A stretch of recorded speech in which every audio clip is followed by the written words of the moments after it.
Hi friends, welcome to our channel Ganga Chandrika Tejas kitchen అండి. ఈరోజు మన వీడియోలో ఎగ్స్తో చాలా టేస్టీగా ఉండే ఒక రెసిపీని చూపించబోతున్నాను. తప్పకుండా ట్రై చేయాల్సిన రెసిపీ, ముఖ్యంగా టైం లేనప్పుడు ది బెస్ట్ రెసిపీ అనుకోవచ్చు. టైం సేవ్ అవుతుంది, అలాగే టేస్ట్ మాత్రం ఎక్సలెంట్గా ఉంటుంది. నోటికి ఏదైనా రుచిగా తినాలనిపిస్తే ఈ రెసిపీ ట్రై చేయండి. వేడివేడి అన్నంలో కలుపుకొని తింటే అమృతంలా ఉంటుంది. వీడియో ఎక్కడా కూడా స్కిప్ చేయకుండా కంటిన్యూగా చూసేయండి. మరి ఈ టేస్ట్ రెసిపీ ఎలా చేయాలో చూసేద్దామా? చూడండి, ముందుగా స్టవ్ ఆన్ చేసుకొని కడాయి పెట్టుకొని కడాయి హీట్ అయిన తర్వాత 2 to 3 టేబుల్ స్పూన్ దాకా నూనె వేసుకోవాలి. ఫ్లేమ్ని లో ఫ్లేమ్లో పెట్టుకోండి. నూనె వేడైన తర్వాత 1/2 టేబుల్ స్పూన్ జీలకర్ర వేసుకోవాలి. చూడండి, ఇక్కడ వచ్చేసి నేను ఆల్రెడీ ఒక పెద్ద ఎర్రగడ్డని చిన్న ముక్కలుగా కట్ చేసుకున్నాను. ఇప్పుడు ఈ ఎర్రగడ్డని ఆయిల్లో వేసేసుకోవాలి. అలాగే 2 పచ్చిమిర్చిని సన్నగా కట్ చేసుకొని వేసుకోవాలండి. ఇప్పుడు ఈ ఎర్రగడ్డ, పచ్చిమిర్చి, జీలకర్ర అనేది కూడా ఫ్లేమ్ని లో ఫ్లేమ్లోనే పెట్టుకొని వేయించుకోవాలి. చూడండి, ఎర్రగడ్డ అనేది కలర్ చేంజ్ అవ్వాల్సిన అవసరం ఏం లేదు, జస్ట్ కుక్ అవుతే చాలు. ఇప్పుడు ఇందులో 1/2 టేబుల్ స్పూన్ ఉప్పు వేసుకొని ఒకసారి బాగా కలపాలి. ఇప్పుడు మూత పెట్టి జస్ట్ 2 నిమిషాల పాటు వేయించాలి. చూడండి, 2 నిమిషాల తర్వాత మూత తీసి ఒకసారి బాగా కలపాలి. చూడండి, ఎర్రగడ్డ అనేది ఈ కలర్ ఉంటే సరిపోతుంది, ఎక్కువ కలర్ రావాల్సిన అవసరం లేదు. నెక్స్ట్ ఇందులో వచ్చేసి పచ్చికరివేపాకు వేసుకొని ఒకసారి బాగా కలపాలండి.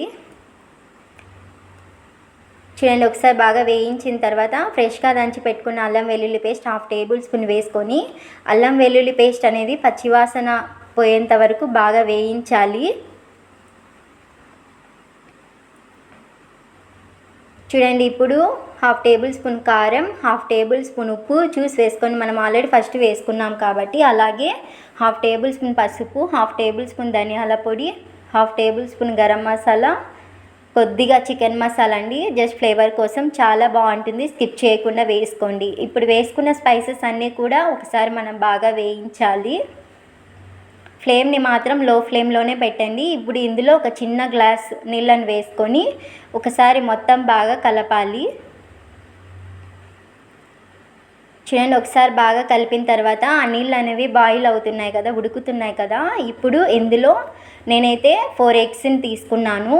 ఇప్పుడు ఒక్కొక్క ఎగ్ని బ్రేక్ చేసుకొని వేసుకోవాలి. ఒక్కొక్క ఎగ్ని పగలగొట్టుకొని వేసుకోవాలండి. అన్ని ఎగ్స్ని ఒకే చోట వేసుకోకుండా ఒక్కొక్క ఎగ్ని సపరేట్ వేసుకోవాలి. చూడండి, ఇలా సపరేట్గా వేసుకున్న తర్వాత గరిటతో కదపకూడదండి. కదపకుండా మూత పెట్టి ఒక 5 మినిట్స్ పాటు మీడియం ఫ్లేమ్లో ఉడికించుకోవాలి. 5 నిమిషాల తర్వాత మూత తీసి చూస్తే చూడండి, ఎగ్స్ అనేవి ఎంత బాగా కుక్ అయ్యాయో, ఉడికిపోయాయి కదా. ఇప్పుడు గరిటతో పీసెస్ లాగా కట్ చేసుకోవాలి వీటిని. చూడండి, ఇలా పీసెస్ లాగా కట్ చేసుకోవాలి. ఇప్పుడు ఒక్కొక్క పీస్ని రెండో వైపు తిప్పుకొని వేయించుకోవాలి. చూడండి, నిదానంగా ఒక్కొక్క పీస్ని రెండో వైపు టర్న్ చేసుకొని ఫ్లేమ్ని మాత్రం మీడియం ఫ్లేమ్లో పెట్టండి. హై ఫ్లేమ్లో పెడితే మాడే ఛాన్సెస్ ఎక్కువగా ఉంటుంది కాబట్టి ఫ్లేమ్ని మీడియం ఫ్లేమ్లో పెట్టండి. ఇప్పుడు మూత పెట్టి రెండో వైపు కూడా బాగా ఉడికించుకోవాలి.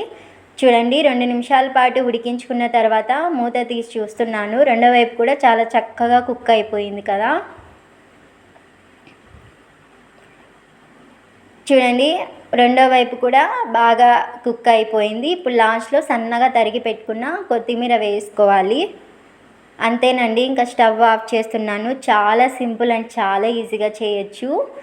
చాలా టేస్టీగా కూడా ఉంటుంది. ఖచ్చితంగా తప్పకుండా ఒకసారి ట్రై చేసి ఎలా ఉందో కామెంట్ సెక్షన్లో కామెంట్ చేయండి. వీడియో నచ్చితే లైక్ చేయండి, షేర్ చేయండి, అలాగే సబ్స్క్రైబ్ చేసుకోండి. కొత్త వాళ్ళు ఎవరైనా చూస్తుంటే మన ఛానల్ని సబ్స్క్రైబ్ చేసుకొని పక్కనే ఉన్న బెల్ ఐకాన్ క్లిక్ చేయండి.